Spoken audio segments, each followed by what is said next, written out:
What's up, everyone? Kevin Allen here, aka the Geek from DFS Army, and this is your Draftkings NFL Week 13 first look lineup.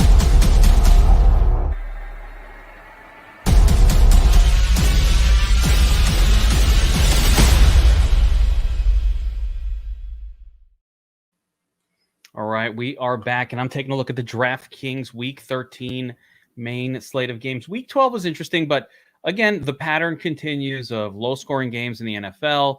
Pattern continues of the sexiest game of the week, failing the precious, failing Tom Brady, disaster last week. So let's continue to look at these games with a critical eye and see what we can come up with early in the week. And a lot of the first look lineup each week is all about, injuries or unique situations that we can exploit, particularly with the salary algorithm. Because one thing you'll note this week as you look at a lot of salaries is the salaries have caught up a little bit with being correct. So most of the players who we've liked all season, who've been targeting a ton of, they're priced up. There's really not a whole lot of bargains at the wide receiver position in particular.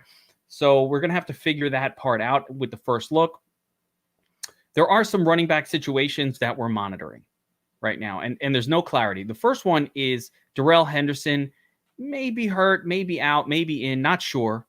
But if Darrell Henderson is out, oh my goodness, do we have an all-in play on Sony Michel this week? So we're going to have to follow that one closely and see, because Sony Michel will be a lock button for me against the Lions if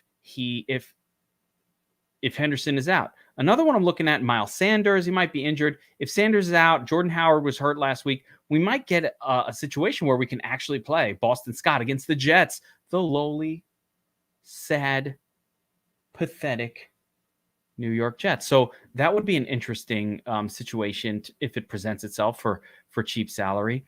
A couple others, but one other one that particularly interests me is, we saw J.D. McKissic possibly get hurt towards the end of the Monday Night Football game last night, and that would probably mean some goodness for Antonio Gibson, who's been really splitting carries with McKissic all season long. So I'd be very curious to see what Gibson would look like with a full workload. So we're going to monitor those situations, and some of those players are decent anyway. Another injury scenario, a couple of them to look at. Dalvin Cook, of course, got hurt last week. We're going to get starter Alexander Madison for this week, but both FanDuel and DraftKings have priced up Madison to the point where he's fairly priced at full price. We're not getting a bargain, so we could play him. He's still a good play in a great matchup, but it's not a bargain. The other one is DeAndre Swift, hurt for the Lions. Probably not going to play, but maybe not we're going to consider, I guess, Jamal Williams as an alternative, but Jamal Williams is going to actually split with Jawan Jennings. I don't think we're going to get like ball hog Jamal Williams. He's going to be splitting those carries. So let's take a look at the game tiles. Actually, we'll see we'll take a quick look here at the game tiles, just a quick overview of these games to see if anything stands out in terms of the Vegas odds, if we can glean anything. So here we have the Bucks, massive favorites over the Falcons. That probably favors Fournette, but who wants to chase that incredible game out of Fournette? I actually think Brady could style in this game at low ownership, stud off a dud, and that's probably the way I'll play this one, rather than going to Fournette, who obviously had like a lifetime career style game last week. We got the Cardinals at the Bears. Not a whole lot of fantasy goodness I'm expecting here, except for maybe Montgomery at home. Even as an underdog, he's playable. Chargers Bengals. This looks like the game of the week with two young kind of quarterbacks that we like to target. Burrow, Herbert, 50-point total, 3.5-point spread, pretty close game. So this one's going to stand out, and maybe we want to avoid the game of the week. That seems to have been failing quite a bit. Lenny will do just fine. The matchup is great for Lenny against the Falcons. It's just that, it's just the way the ebb and flow of football game works. In the week where we thought it was going to be Brady, Fournette went crazy. In the week when Fournette stands out after the crazy game, it's just gonna flip back. So I'm not getting sucked into that one, Sir Galahad. Not sucking me in.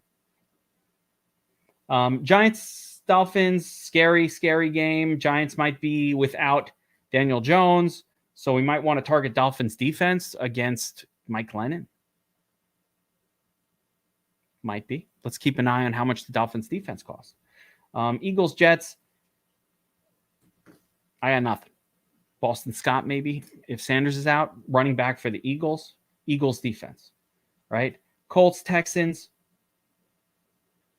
Jonathan Taylor. We're going to want to try to get Jonathan Taylor in there. He's going to be very expensive. Probably not going to be able to afford him.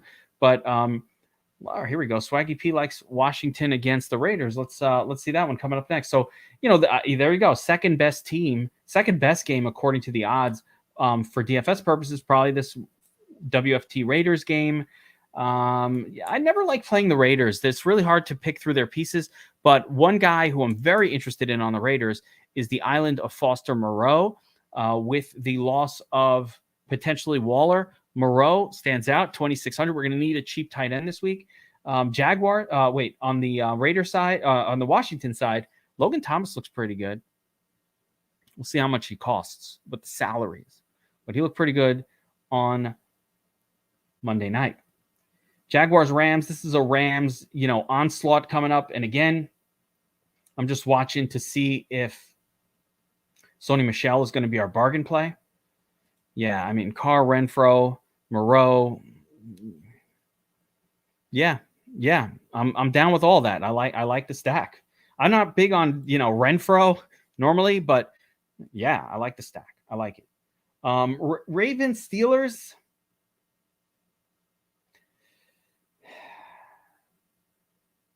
Don't know what to do with that one. San Francisco, Seattle. Again, San Francisco without Deebo Samuel. I think we're going to get a condensed offense here. So I'm definitely interested in the San Francisco side of this. Deebo out. So we've got Ayuk. We've got Eli Mitchell, who's been great. And Juwan Jennings, the backup wide receiver for San Francisco, might be one of the value plays that allows us to do some other things. I'm not interested in the Seahawks. They kind of stink right now. I don't know. Yeah, I mean, Elijah Mitchell season, I'm all about it. Seahawks, I don't know what's going on with the Seahawks. They'll probably play better at home. Like I said, the minute you get off the Seahawks thinking they suck now, they're going to have that big game. But I don't think anybody wants to trust Russ or DK Metcalf. And maybe that's the reason to go back to him. I don't know. It's early in the week. All right, let's actually start to construct a first look lineup. And let's start at the bottom with the defense this time and just see if we could find one that stands out. I remember I said Eagles and Dolphins might be really good. Let's see if they are priced up and out of our range. Dolphins, Eagles. Yeah, it's going to be tough to play. It's going to be tough to play either one of these teams, really. If I had to, I'm playing the Eagles because the Jets are absolutely terrible. I think Rams, the pay-up defenses are certainly great here, but I usually like to try at least to see if there are any pay-down defenses that make any kind of sense. I'm going to say no to the Falcons against Tampa. I'm going to say no to the Lions. I'm going to say no to the Jaguars. I'm going to say no to Texans. No. Jets, no. Bears, no. Seahawks, no. Giants on the road, no thank you. Raiders at home, I mean, I'm not in love with it. This one's a no. That one's a Baltimore, Pittsburgh. I guess Pittsburgh is playable. San Francisco playable. Vikings playable. But, I mean, yeah, there's not much going on at cheap defense. So right off the bat, I'm definitely not seeing a situation where the cheap defenses particularly stand out to me. Let's get the screen a little bit bigger here. Yeah, Eagles stands out on the Domination Station Optimizer as the top points per dollar projection, followed by the Giants, but I think we go with the Eagles. I just want to go with the top value, and, it's against the Jets. I actually think it's probably worth paying up here. So let's go all the way up to the Eagles for our starting point of this team. Now, a lot of times I like to marry up a defense with a running back.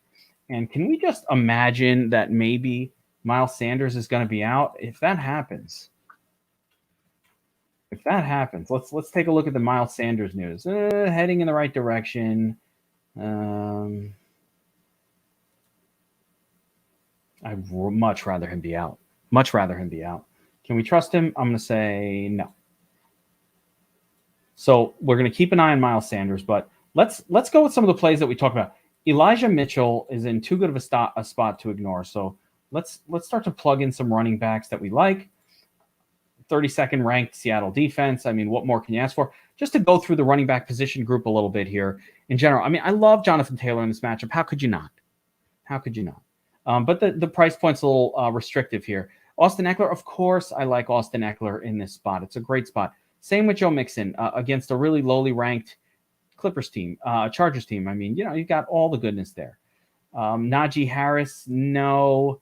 Alexander Madison, yes, against Detroit. Like, I would play him, be happy to. Fournette, it's a little bit priced up based on last week, even in a great matchup. I'm not into it. Patterson, yeah, also priced up a little bit. Has been killing it all year. Can't fault this guy for anything he's done. He's been amazing. But, he goes off. But this is a tough matchup for Cordero for sure. Swift not going to play. Here we are. Barkley, no one's going to play Barkley. I think he is playable at this price point. And no Robinson for me. Henderson, we're hoping. I don't hope for injuries, but I would like to have him be out. So Rams backfield, I would like him to be out. Yeah, oh yeah, we're getting to Gibson, baby. Gibson, I think, is the guy who's going to make the team. So I think, yeah, it's going to Jamal. I'm more sketchy about Jamal, but Gibson is definitely making this team. So I just wanted to go through it before rushing to it. But Josh Jacobs, yeah, okay, he's fine. James Conner, playable. It's not the best matchup in the world, but as long as Edmonds is out, Conner is getting a ton of work. And the Cardinals don't want Murray running when he's coming off that injury. So James Conner very much in play. But Myles Gaskin's also playable as, match it even as a matchup with the defense. Normally I don't play Gaskin, but against the Giants, home for Miami's favorite, it's worth it. But the player that I like here is Antonio Gibson for exactly the reasons. 29 carries. Forget the 29 carries last week. He didn't get a touchdown. He still got you 26. But the main thing is no J.D. McKissick. No McKissick means lots of Gibson. So we're going to monitor the McKissick situation, but assuming that McKissick is out,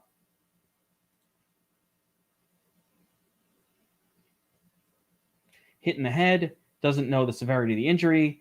He was walking around. We'll see. That's why it's tough. First look lineup. But if McKissick is out, I definitely like Antonio Gibson. If not, I'm probably going to pivot over to somebody who's got more locked in work. Other considerations, Montgomery, worth considering. Jamal Williams, with the injury to Swift, definitely in play. Definitely in play. He does catch passes. He does everything. So he does what Swift does. And again, we're not rooting for an injury for anybody, but, it's nice to know. We'll keep some of these running backs in mind for later. And of course, I mentioned before, Boston Scott is very much a consideration early in the week if Miles Sanders happens to be out. Okay, now, tight end position. I already mentioned the secret sauce. There's 2 tight ends that I'm considering this week, both pay down options because we're going to need to be cheap at tight end. One of them is Foster Moreau, and that assumes that Darren Waller is out. It looks like he's going to be out. So the island of Foster Moreau is probably my favorite play. I want to mention as a alternative, Shag Hennessy, also very playable. Listen, if the Jaguars do one thing, it's go to the tight end position. Dan Arnold is out for the season. So Shag Hennessy, baby, picking him up in my 2 tight end fantasy leagues because I got no choice. Got to have someone. Need a warm body. Had Darren Arnold. Yes. So, he is definitely playable here. I'm going with the island of Foster Moreau because I like saying his name. I like it. Plus, he's on a team that really likes to throw to the tight end position. And so at 2,700, I think he's pretty well locked in. James O'Shag Hennessy, though, all good. So we've started out with a lower cost combination of players. Steelers tight end. Who the hell's that? Freiermuth out. Ebron out. I don't know who's left. I don't know. thin for me. I don't know the name. Who's left? Zach Gentry? No, I can't do it. I can't do that. No, can't do it. No Gentry for me. No Gentry. Actually, if it was a showdown, I'd play some Gentry. But you can't count on targets to a guy like that. You can count on them to Moreau because last time he started, he got a bunch of targets, 6 targets. So yeah, I'll take the 6 targets for the handsome young man here, Foster Moreau. So 6,400 left.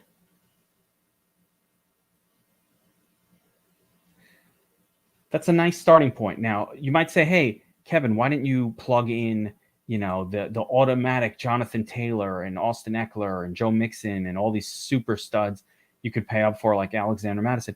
Well, the reality is you do that, you limit the lineup massively. So let's see what we can do in terms of creating a stack. Now, I think let's stick with the obvious game. So the obvious game this week is Bengals at the Chargers. So let's take a look at these quarterbacks. You got Herbert priced up at 6,700. You got Burrow priced down here at 6,300. I think that it's more likely that the Bengals try to attack heavy with the running game, whereas the Chargers work through the quarterback more. And that's just the style of play, not to mention the matchup itself. So I'm going to go with Herbert as my starting point here. And if we're going to play Herbert, we probably want to consider one of Keenan Allen or Mike Williams. Now, Mike Williams has been not good, not very good, not very good at all. Don't feel great about playing Mike Williams. Had a decent game, 8 targets last week. He's actually good at actual football. You like Burrow better. So listen, you can play Burrow also. The risk with Burrow is that they lean very heavily on Mixon, but I'm down with either side of this game. I don't like the stack partners for Herbert as much as I do for I don't like the stack partners for Herbert as much as I do. Like when you look at if I play Herbert and I'm forced to pay all the way up for Keenan Allen, I normally don't like to do that. Keenan Allen's just not putting up enough most weeks to justify the salary. 7, 14, 21, 28. 29, 30. He needs about 30 points to justify this price point. He's very priced up recently from the mid 6s to the 7K. I don't like that. So still, I do like Herbert. And I think the way to go in a tournament would be actually, let's just play our favorite guy. Like you kind of have to play Brandon Ayuk this week. So let's put him in there. And then if we're going to play a tournament, you probably want to mix him with Keenan Allen. But how about mixing him in with Chase instead? Deebo Samuel should be out this week, by the way. Should be out. Higgins. Yeah, you can play T. Higgins. His price is coming up a little bit as well. Off of finally had a good game last week. I'm not down with that. I'd rather go with Chase. Chase's price came down. Higgins' price went up. Look at the salary, 7,300 down to 7K. He's at a low point, so I'd rather go that way. I want to go with the guy whose salary is shrinking, not the one whose salary is rising, because the rising one feels like a little chasey. Yeah, none of these guys are reliable. If we're trying to build a cash lineup, I would not use any of those guys. So if we wanted to just kind of build more of an all-purpose, maybe cashy lineup, I would not be like, here's Chris Godwin for 6,600. You got to plug him in at that price. Or Mike Evans, one of these two need to be in your lineup. Ayuk got to be in your lineup with actually let's do that then. Let's build a little more balanced lineup just with good players in it. Right? So you got Ayuk, you've got Godwin. Let's start down here. Van Jefferson. Godwin, Evans, by the way, are interchangeable for me. It makes no difference. You could use Evans, Scott. It doesn't matter. They're interchangeable for me. 1 week you choose one, the other one goes off.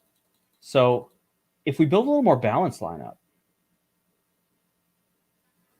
let me take a look at I need my projections, baby. I need my projections. So let's see. Cooper Kupp, Marvin, I'm not playing him. Renfro is fine. Pittman, Waddle. These projections are sorted by value, so gives an idea of who's popping this week. I do think you have to go with Mike Williams. I'm doing it. Let's go Mike Williams here, match it up, and then I think I will go and complete the stack with Chase. Leaves us 400. So what we've got here is a Herbert, Williams. Again, a little risky with Williams. I know. Taking a little chance there. Can always if you don't want to take the risk, Hunter Renfrow is more of a cashy type of game. But since I like to build correlation and I like to talk about correlation, Herbert, Williams, bring back with Chase. Foster Moreau, cheap tight end. Elite defense, 2 quality running backs, and we have $400 to work with, $400 salary. So where can I upgrade? We could take a look at Godwin and maybe get up to Deontay Johnson is fine, a little safer play. That'd be fine by me. Love to have Cooper Kupp in a lineup because you always want Cooper Kupp, but paying up all the way to $9K for Cooper Kupp, if he doesn't work out, that's a little scary. So we could put in Deontay Johnson over here. We could certainly play Mike Evans in this last spot. We can go to Godwin. We can even go a little bit differently and pay down with the final spot and then upgrade somewhere else. So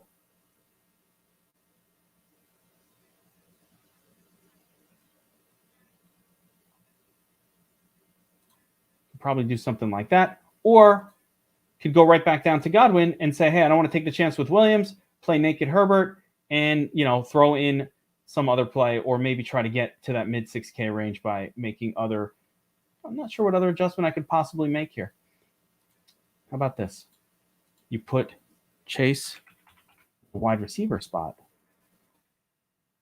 Chase the wide receiver spot, and we probably can get another decent running back in there. Yeah, Darrell Henderson, if he starts, would be fine. But like I said, my perfect world this week here, James Conner could be plugged in here. So this is a pretty flexible lineup approach. And by the way, I like this play too. Reynolds, Juwan Johnson, who I believe, Juwan Jennings is popping. But I really like this idea too. Reynolds, very playable as a standalone piece. So if you wanted to do something with a massive pay down option, you could do Reynolds. Yeah, I like that too. And then you can actually get some higher kind of like you want to play Jonathan Taylor. You want to get like a super stud running back in your lineup this week. This is how you make it work. Go like that, Joe. Ooh, okay. The comeback for Herbert. Maybe just YOLO it with the Justin Jefferson. Play a lot of good players in there. I kind of like this one better than what I did before. Little Joe Mixon, Justin Jefferson combo. No correlation. Who cares? Just play it. Good players. Probably get Cooper Kupp in there and finish that out with like a Lenny or Chase as well. So a lot of different ways to approach this lineup, but you get an idea, a feel for the slate. I think there's a couple of value plays that really stand out, and you guys nailed a few of them. Josh Reynolds, I think Brandon Ayuk. If we go back here, Juwan Jennings, Laviska Shenault kind of play. Mixon has been part of the winning lineup in the nuts 5 times already this season. So, I mean, at some point, a player that's 50% in the nuts, it's the best of any player. So you can't, you got to like Mixon. So a lot of really interesting ways to approach the slate early on. I think the biggest one, and I just want to show it on screen, you got to understand this one. If Sony Michel is the starter, if Darrell Henderson is out, we're gonna have to lock button this play. It's against the Jaguars. They're not even that bad against the run, the Jaguars, but it doesn't matter. Doesn't even matter. You're gonna get Sony Michel catching passes, doing his thing, full workload, 4,300. That's a guy that we're gonna load up on if we can. The other one that I think we could load up on if the injury situation plays itself out, Boston Scott. Not normally a huge Boston Scott guy, but side note, you could pick this guy up in your fantasy league right now. Probably. He's probably available on waivers. Go out and grab him if you got the injury bug, if you had Dalvin Cook, if you had Darrell Henderson. If you had any of these guys, you could pick up a Boston Scott on waivers. Maybe Jamal Williams is available on waivers in your league. You're going to need one of those guys this week if you had DeAndre Swift. So make sure you get that done. Remember, as always, to like and subscribe if you enjoy this style of content, and hit the notification button, because I'll be back shortly with a FanDuel First Look video as well. Good luck this week, everybody. I will see you next time on the First Look lineup.